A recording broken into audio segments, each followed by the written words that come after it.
ছাত্ৰ-ছাত্ৰীসকল, আজিৰ এই ভিডিঅ'টি মই তোমালোকৰ সৈতে জৱাহৰ নবোদয় বিদ্যালয়ৰ প্ৰৱেশ পৰীক্ষাত আহি যোৱা কিছুমান প্ৰশ্নৰ উত্তৰ আলোচনা কৰিম।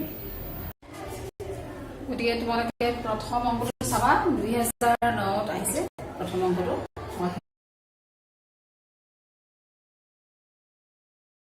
বিনিয়োগৰ কোনো এটা আঁচনিৰ সুতৰ হাৰ 4% আৰু প্ৰতি কোৱাৰ্টাৰত অৰ্থাৎ 3 মাহৰ মূৰে মূৰে কি মূলৰ লগত সুতখিনি যোগ কৰা হয়। 3 মাহৰ মূৰে মূলৰ লগত সুতখিনি যোগ কৰি আকৌ সেই যিখিনি সবৃদ্ধি মূল হয়, মূলধন আৰু সুত যোগ হয়, আকৌ সেই 3 মাহৰ কাৰণে কি কৰে, এই টকাখিনি জমা থয়।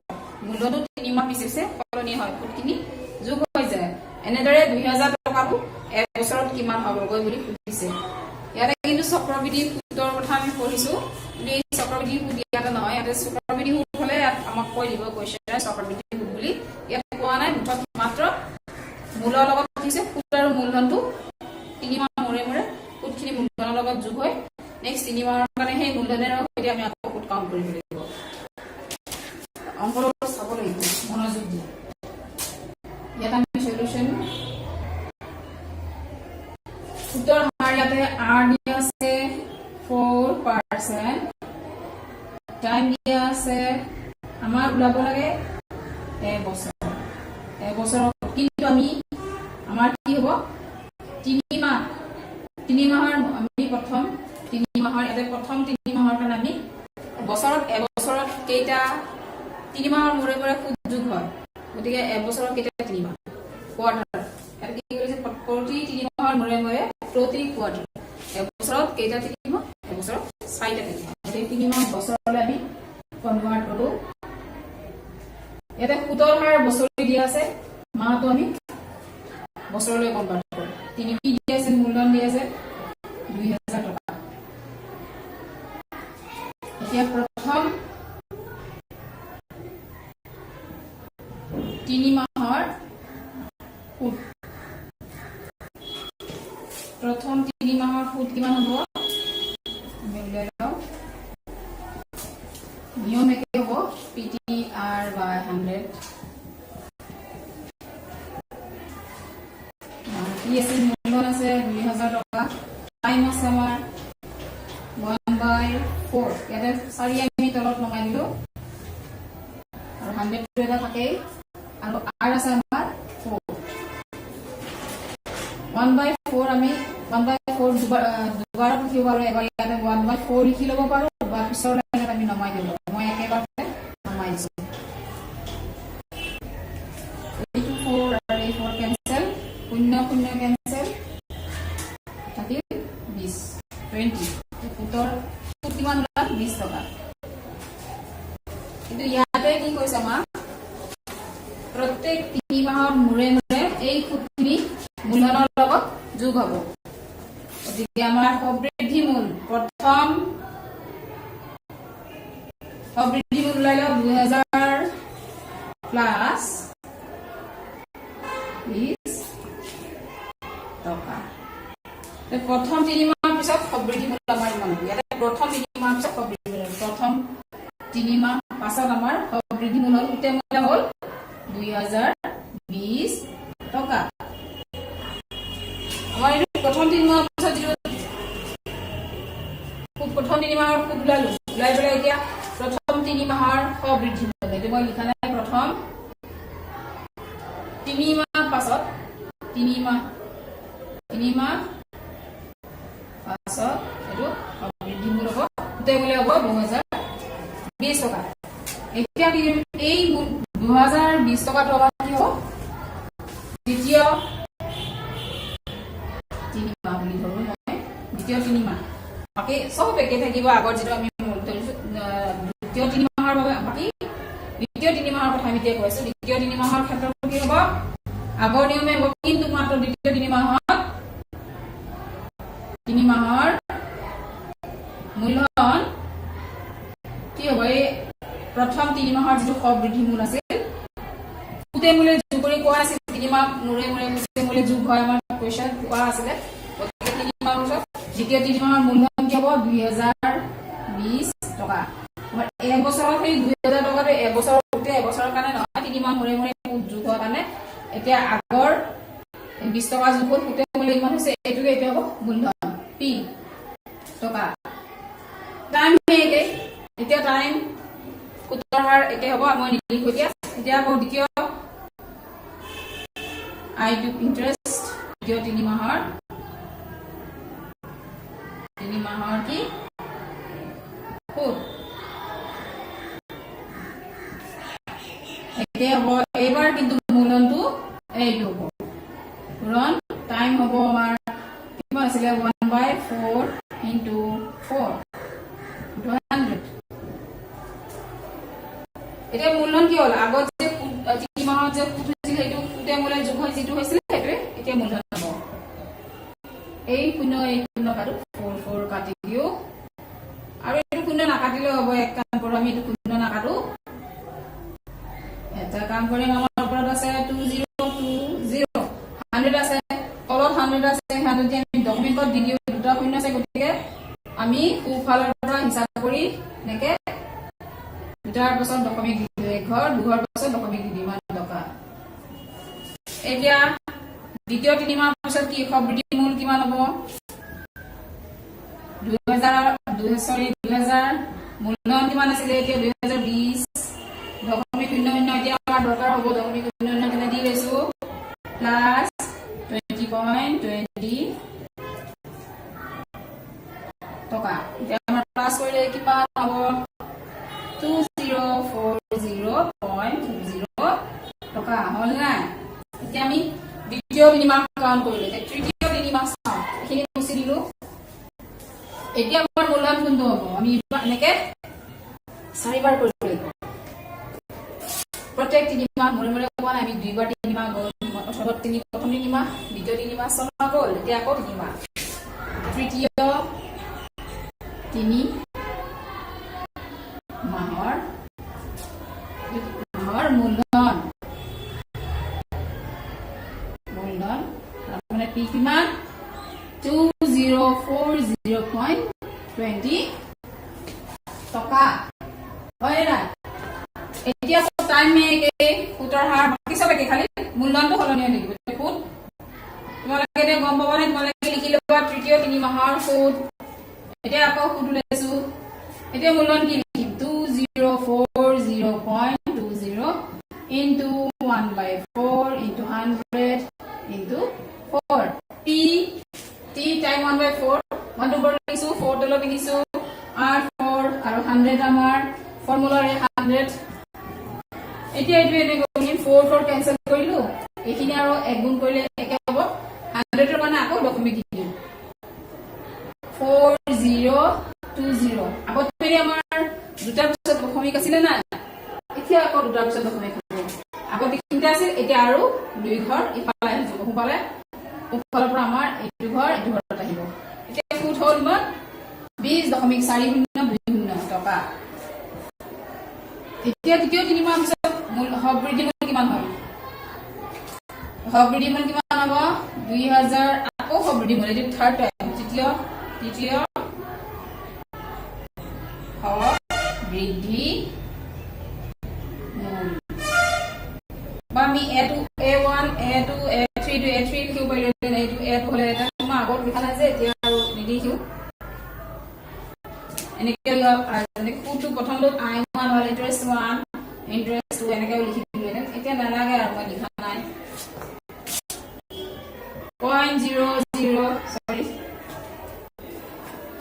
সবৃদ্ধি মূল কিমান হ'ল এইটো 20 আগত কিমান আছে মূলধন কিমান 2040.20 আৰু দুটা 0 দিও যেটো একে সাইড ঘৰ হৈছে হয় নাই শূন্য দিয়াটো কোনো ক্ষতি নহয় শূন্য আমি দশমিকৰ পিছত দিব পাৰো এতিয়া আমাৰ দৰকাৰ হ'ব আমি দিম দৰকাৰ নহয় আমি নিদিবও পাৰো চাব লাগে এতিয়া প্লাস কৰি লিখিব 2060.6020 টকা এটা কাম কৰো আমি 3 দশমিকলৈ লিখো এই শূন্যটো নিলিখো ইয়াৰ এতিয়াৰ পৰা আমি 3 দশমিকলৈ লিখো কোনোবাই ভাবা যদি লিখিবও পাৰা মই লিখিও থলো লাষ্টত গৈ নহলে আমি 3 দশমিক লম এতিয়া সবৃদ্ধি মূল সবৃদ্ধি মূল এতিয়া আকৌ কি উলাম ইয়া চতুৰ্থ 3 মাহৰ সুদ এই চতুৰ্থ 3 মাহৰ সুদ উলিয়াই আমি যোগ কৰাৰ লগে লগে আমি আমাৰ অংকটো এবছৰৰ কাৰণে হৈ গ'ল 3 মাহৰ সুদ কিমান হ'ব এতিয়া মই এটা লিখিলো চতুৰ্থ 3 মাহৰ সুদ আমি উলাম এটা লিখিলো চতুৰ্থ 3 মাহৰ মূলধন এই আগৰ সুদে মূল্য সবৃদ্ধি মূলটো যেটো সেইটো হ'ব মূলধন এতিয়া মূলধন ইমান কি হ'ব 2060.6020 এই 0 টো লিখি আমি 3 দশমিক লৈ লিখিলেও হ'ব লাষ্টত আমি 2 দশমিক লৈ লিখিম সুদ এখিনি কৰো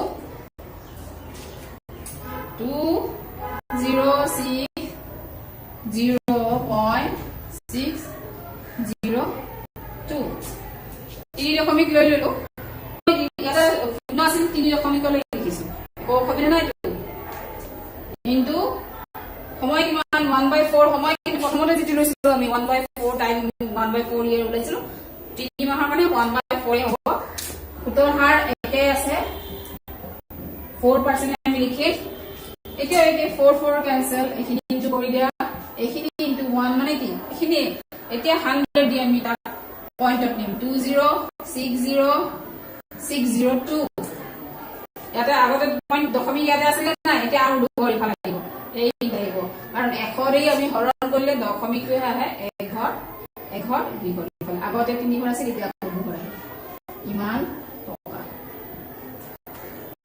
এতিয়া চতুৰ্থ মাহৰ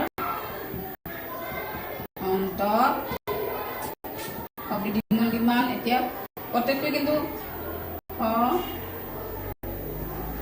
বৃদ্ধি মূল কিমান হ'ব 20 এখিনি মূলধন 60.603 3 দশমিক ইয়াতে লৈছিলো লাষ্ট ইয়াৰ পৰা আমি 3 দশমিক লওঁ আমাৰ সুদ কিমান ওলাল এইটো সুদ ওলাইছে চতুৰ্থ মাহৰ আমাৰ কিমান চতুৰ্থ 3 মাহৰ অন্তত আমাৰ সুদ ওলাইছে ইয়াতে 3 দশমিক লৈ আমি লওঁ এই 3 দশমিক লৈ এইখিনি বাকি দি দিয়া আৰু ইয়াতে এইটো মূলধনটো 3 দশমিক আছিলে লৈছিলো এইখিনি 602 প্লাস এইখিনি লওঁ 20.606 3 দশমিক লৈ লৈছো শেষত গৈ আমি 3 দশমিক লৈ লৈছো এতিয়া আমি 6 আৰু 2 0 6 আৰু 6 12 or 2 handing 1 হাতত থাকিলে 0 আৰু 0 আৰু 1 হাতৰে তোমালোকে তলে তলে যোগ কৰি চাবা 2 1 2 8 0 2 ইমান টকা কিন্তু অপশনটো এই 3 দশমিক লৈ নাই 2 দশমিক লৈ আছে গতিকে আমি যদি 2 দশমিক লৈ লিখো অপশনত 2 দশমিক লৈ আছে আমি যদি 2 দশমিক লৈ লিখো কিমান 81.208 গতিকে আমাৰ 3 দশমিক লৈ আছিল না 2 দশমিক লৈ অপশনত আছে লিখি দিও 2 দশমিকটো 1 হৈ যাব 2 ইয়াতে 5 বা 5ৰ ওপৰত থাকিলে অকণমান যেতিয়া লম আগৰটো কি হৈছে 1 বুলি ধৰিব লাগে এতিয়া কোনটো দিব 1 ইমান টকা গতিকে আমাৰ আছে এইটো শুদ্ধ উত্তৰ মই 2005ত অহা কোৱেশ্চন এটা লিখিছো তোমালোকে চাই লোৱা প্ৰতি বছৰে 13.5% হাৰত 1250 টকাৰ 2 বছৰত খৰচ কিমান হ'ব এই অংকত এনেকুৱা অংক মই আগৰ ভিডিঅটো কৰাইছো সৰল সুদ ওলাব দিছে সৰল সুদ কিমান হ'ব সলিউশন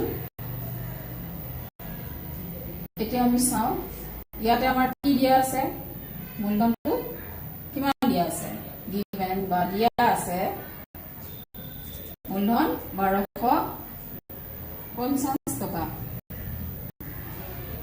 তাৰ পিছত কি দিয়া আছে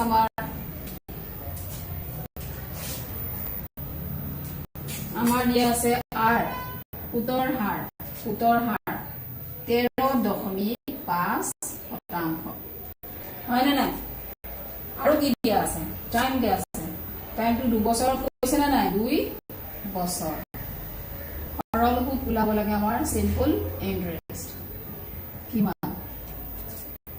এই অংকটো অতি সহজ। ওতে সিম্পল ইন্টাৰেষ্টৰ আমি সুদৰ এইটোৰ ফৰ্মুলা পাইছো P into T into R by 100.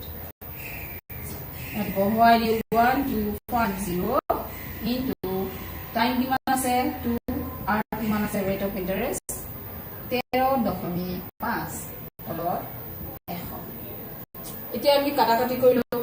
তুমি নিজৰ ইচ্ছাটো কাটিব পাৰা, মই মোৰ ইচ্ছাত কাটিব পাৰো, হয় না? মোৰ ইচ্ছাত মই কাটিলে এইটো শূন্য আৰু এই শূন্য কাটি দিলো। এতিয়া কি কৰিম মই 2 দি 10 কাটি দিলো 5 বাৰ গ'ল 2 5 গুণে 10 এই 5ৰে মই ইয়াক কাটি দিও 5 কেইবাৰ যায় 25 বাৰ হয় না? যে এইটো আৰু এইটো আমি পূৰণ কৰি চাও কিমান হয়। পূৰণ কৰা এই 25 আৰু 135 আৰু 25 পূৰণ কৰিছা 5 5 গুণে 25ৰ 5 হাতৰ 2 5 3 15 16 17 7 হাতৰ 1 5 5 6 5 10 0 হাতৰ 1 6 7 2 3। এতিয়া আমি এই প্লাস কৰাৰ পিছত 5 ধৰি দিলো। গতিকে আমাৰ কিমান ওলাল 337.5 টকা কি ওলাল? সুদ ওলাল। সুদ কিমান? সৰল সুদ সৰল সুদ আমাৰ কিমান ওলাল 337.5 টকা। 5 টকা বুলি দিব পাৰা, 5 টকা এনেকৈ দিব পাৰা। আমাৰ অপচনত আছে 337.50 টকা। এই শূন্যটো আমি দিলেও একেই কথা দি দিও যিহেতু অপচনত আছে। আমাৰ উল্লাই কৰিলে নাই সহজ অংক আগৰ অংকবোৰৰ দৰে একেই হয়। এতিয়া তোমালোকে 2006 চনত অহা এই কোৱেশ্চনটো মন কৰিবা। কোৱেশ্চনটো ভালদৰে পঢ়ি চাবা। কোৱেশ্চনত দিয়া আছে এটা বেংকত জমা থোৱা 2000 টকা 5 বছৰ পিছত 3000 টকা হ'ল। বেংকত সুতৰ হাৰ কিমান? ইয়াতে আমি সুতৰ হাৰ ৰেট অফ ইন্টাৰেষ্ট ওলাব লাগিব। ইয়াত কি দিয়া আছে? আমাৰ মূলধন দিয়া আছে। একদম সহজ। আগৰ ভিডিঅ'ত আমি এনেকুৱা অংক কৰিছিলো। মূলধনটো দিয়া আছে কিমান 2000 টকা। বেংকত জমা হৈছে 2000 টকা বেংকত জমা থৈছে কিমান বছৰৰ কাৰণে? টাইম দিয়া আছে 5 বছৰ। 5 বছৰৰ কাৰণে জমা থলে তাৰপিছত সেই টকাটো গৈ পেলাই কিমান টকা হ'ল 3000 টকা হ'ল। তাৰমানে ইয়াৰ লগতে 2000 ৰ লগত সুদটো মিলিব লাগিব নহয় জানো? 2000 টকাৰ লগত সুদ মিলিহে 3000 টকা হ'ল। এতিয়া আমি গম পালো এইটো সবৃদ্ধি মূল এমাউন্ট এ বুলি লিখিছো মই 3000 টকা। এতিয়া ইয়াৰ লগত এই 2000 টকাৰ লগত সুদ যোগ হোৱাৰ পিছত 3000 টকা হৈছে। গতিকে সুদ কিমান টকা হ'ল আছিল আমি এই দুটাৰ পৰা আমি গম পাম নাই সবৃদ্ধি মূল আৰু মূলধন দিয়া থাকিলে আমি ওলাই দিব পাৰো। 3000 অৰ্থাৎ 2000 মূলধনটো এই সবৃদ্ধি মূলৰ পৰা মূলধন বিয়োগ কৰি দিছো কিমান ওলাব? সুদ 1000 টকা ওলাব 1000 টকা। যেতিয়া আমি সুদ গম পাই যাম আমাৰ সুতৰ হাৰ আৰ ওলাব দিছে আমাক কি আৰ ওলাব দিছে। গতিকে আমি আৰ ওলাই দিব পাৰিম। আমাৰ ফৰ্মুলা আমি আগত পাইছো। এতিয়া আমি আৰ ওলোৱা ফৰ্মুলাটো জানো নহয়? জানো নে নাই? জানোতো। Interest into 100 divided by P into T. যেতিয়া আমি আৰ ওলাম ইয়াতে হ'ব P into T। এতিয়া ভ্যালুবোৰ বহাই দিও। মান আমি আই মান জানো, ইন্টাৰেষ্টৰ মান জানো। কিমান জানো? ইন্টাৰেষ্টৰ মান আমাৰ সুদ কিমান ওলাইছে 1000 টকা। গতিকে সুদ বহুৱাই দিও। বাকিবোৰটো জানাই আছে। সুদ আমাৰ 1000 আৰু ইয়াতে 100 পূৰণ আছে। কি কিমান আছে আমাৰ? কি আছে 2000 টকা। পূৰণ টাইম কিমান দিছিল আমাক 5 বছৰ। কি আমাৰ কাটাকাটি আমি নিজৰ ইচ্ছা কৰিব পাৰো। তুমি তোমালোকৰ ইচ্ছা কৰিব পাৰা। এইটো শূন্য কাটি দিলো, এই শূন্য কাটি দিলো, এই শূন্য, এই শূন্য। নিজৰ সুবিধাজনক ভাৱে আমি কাটিব পাৰোঁ 20 মই জানো 105 বাৰ যায় 20 কাটি দিলোঁ আৰু এইটো শূন্য কাটি ইয়াত দি দিলোঁ 5 জানো 5 10 গুণে 50 হয় নাই গতিকে সুতৰ হাৰ আমাৰ কিমান ওলাল 10% therefore r অৰ্থাৎ সুতৰ হাৰ বেংকৰ সুতৰ হাৰ কিমান সুতৰ হাৰ কিমান ওলাল 10% এনেকুৱা অংক আমি আগতেও কৰিছোঁ এই অংকটো 2006 চনত আহিছে এতিয়া তোমালোকে 2007 ত অহা এই কুৱেশ্যনটোলে মন কৰা এই এনেকুৱা অংক এটা মই আগৰ ভিডিঅ'ত কৰি দিছোঁ এই অংকটো 2007 ত আহিছে কিন্তু আগৰ ভিডিঅ'ত যিটো কৰা আছিলে কি সৰল সুদত কোনো নিৰ্দিষ্ট পৰিমাণৰ মূলধন 20 বছৰত দুগুণ হ'ব এনেকুৱা কৰিছে এতিয়া আমাক কৈছে 20 বছৰত 3 গুণ হ'ব একে হ'ব গতিকে তোমালোকে আগতেও বুজিছা এতিয়া আকৌ মই কৈ দিছোঁ ধৰা হ'ল মূলধন আমি মূলধনটো কি কৰিম মূলধনটো দিয়া নাই কোনো নিৰ্দিষ্ট পৰিমাণৰ মূলধন গৈছে গতিকে আমি মূলধনটো ধৰি লওঁ ধৰা হ'ল পি মূলধন অৰ্থাৎ পি x টকা পি যদি আমি x টকা ধৰোঁ 20 বছৰত 3 গুণ হ'ব বুলি কৈছে তাৰ মানে মূলধনটো 20 বছৰত হৈ দিয়াৰ পিছত 3 গুণ হ'ব তোমাৰ মূলধন কিমান আছে আমাৰ মূলধন x আছে তাতে খুব বৃদ্ধি মূল সুদ মিলি পেলাই 3 গুণ হ'ব তাতে আমাৰ 3 গুণ হ'ব বুলি কৈছে আমাৰ মূলধনটো আমি কিমান নাজানো কিন্তু আমি জানো x আমি ধৰি লৈছো এই x টো খুব বৃদ্ধি মূলতে সুতে মূল্য আমাৰ 3 গুণ হৈ গ'ল তাৰ মানে মূলধনৰ 3 গুণ মূলধন আছিল x তাৰ 3 গুণ 3x আৰু টাইম দিয়া আমাৰ 20 বছৰ এই তিনিটা বস্তু আমাক দিয়া আছে আমি বৃদ্ধি মূলৰ যদি মূলধন জানো সুদ উলিয়াব পাৰিম গতিকে সুদ a minus p a মানে কিমান 3x আছে ইয়াতে কি আছে x তিনিটা x ৰ পৰা এটা x বাদ দিলে কিমান থাকিব দুটা x তাৰ মানে আমাৰ সুদ হ'ল 2x টকা এতিয়া আমি গম পাই গলো সুদ টাইম মূলধন আমি জনা আছে গতিকে r আমাৰ r দিয়া formula r is equal to এই ফৰ্মুলা আগত তিনিটা অংক আমি একে নিয়মতে আছে t into p বা p into t একেই কথা এতিয়া এইখিনি বুজি লওঁ এটা ইন্টাৰেষ্ট আমি সুদ কিমান পাইছিলো 2x পূৰণ 100 টাইম আছে আমাৰ 20 মূলধন কিমান আছিলে x এই x আৰু x কাটি দিলো দুই কেইবাৰ যায় পিছত 10 বাৰ ওকে 10 গুণে 100 10 গুণে 100 গতিকে আমাৰ ৰেট অফ ইন্টাৰেষ্ট কিমান ওলাল 10% মই তিনিটা অংক কৰিলো তিনিটাতে আমাৰ ৰেট অফ ইন্টাৰেষ্ট ওলাব দিছিলে সুতৰ হাৰ একে ফৰ্মুলাত আমি বহুৱাইছো চাই লোৱা অংক এতিয়া তোমালোকে এই 2007 চনত আৰু এটা অংক আহিছে 2007 চনত অহা এই কুৱেশ্যনটো মন কৰিবা কুৱেশ্যনত দিয়া আছে 6 মাহৰ বাবে 4% সৰল সুদ কিমান টকা মূলধনৰ পৰা 150 টকা সুদ পোৱা যায় এই কুৱেশ্যনটো পঢ়ি আমি কি গম পাম টাইম দিয়া আছে 6 মাহ যেহেতু দিয়া আছে টাইম দিয়া আছে 4% এইটো ৰেট অফ ইন্টাৰেষ্ট দিয়া আছে আৰু কিমান টকা 150 টকা সুদ পোৱা যাব কিমান টকা মূলধনৰ পৰা গতিকে আমি ইয়াতে গম পালো যে আমাৰ ইয়াতে মূলধন উলিয়াব লাগে আমাৰ দিয়া আছে কি দিয়া থাকে দিয়া আছে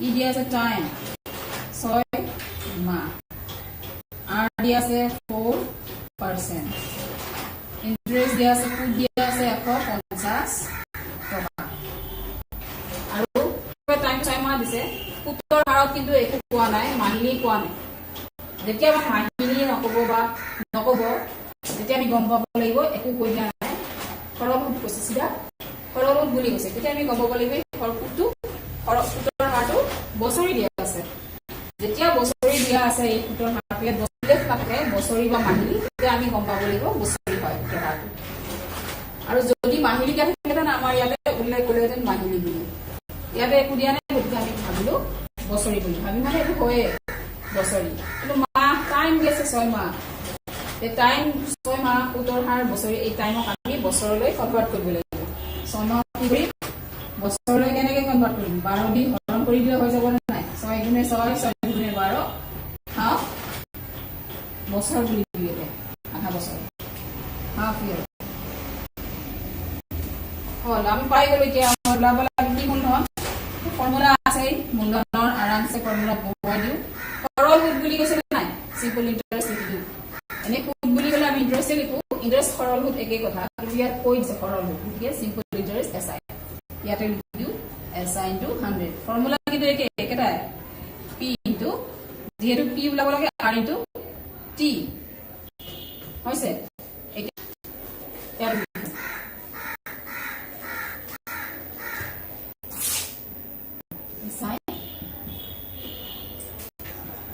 আমাৰ কিমান চিম্পল ইণ্টাৰেষ্ট আছে 150 into 100, R দিয়া আছে 4 into টাইম কিমান দিয়া আছে 6 মান্থ, আমি ওলালো 1/2, হাফ বছৰলৈ কনভাৰ্ট কৰিছিলো, আধা বছৰ। এতিয়া আমি এইটো ঠিক কৰি ল'ব লাগিব। 150 100ৰ লগত ইনটু কৰিলে কি হ'ব, দুটা শূন্য আহি যাব নে নাই, 100 লগত পূৰণ কৰিলে দুটা শূন্য হৈ যাব, ইনটু ইয়াতে আছে 4 ইনটু 1, এই দুইটো ওপৰত গৈ গুচি যাব। এতিয়া এই ইয়াৰে তলৰ দুইটো ওপৰলৈ গুচি যাব, ইয়াতে 2 হ'ল। এতিয়া আমি এই দুইটো 4 কেইবাৰ যায়, দুবাৰ যায়, আকৌ এই 2 দিয়া কাটো, 2 15 কেইবাৰ, 7 গুণে 14, লিখিবলৈ 1 0 2 5 গুণে 10, এইটো কাটিলো, এইটো কাটিলো, এই শূন্য ইয়াতে দিওঁ, এইটো কাটি দিওঁ, এইটো কাটি দিওঁ, 7,500 টকা আমাৰ কি ওলাল, মূলধন। কিমান ওলাল মূলধন, মূলধন আমাৰ কিমান ওলাল, 7,500 টকা আমাৰ মূলধন ওলাই পৰিল। 6 মাহৰ বাবে লোৱা এই 4% সৰল কিমান টকা মূলধনৰ পৰা, অৰ্থাৎ 7,500 টকা মূলধনৰ পৰা আমি আজিলৈ মই এইকেইটা অংশতে আজি ভিডিঅ'টো মই শেষ কৰিছোঁ।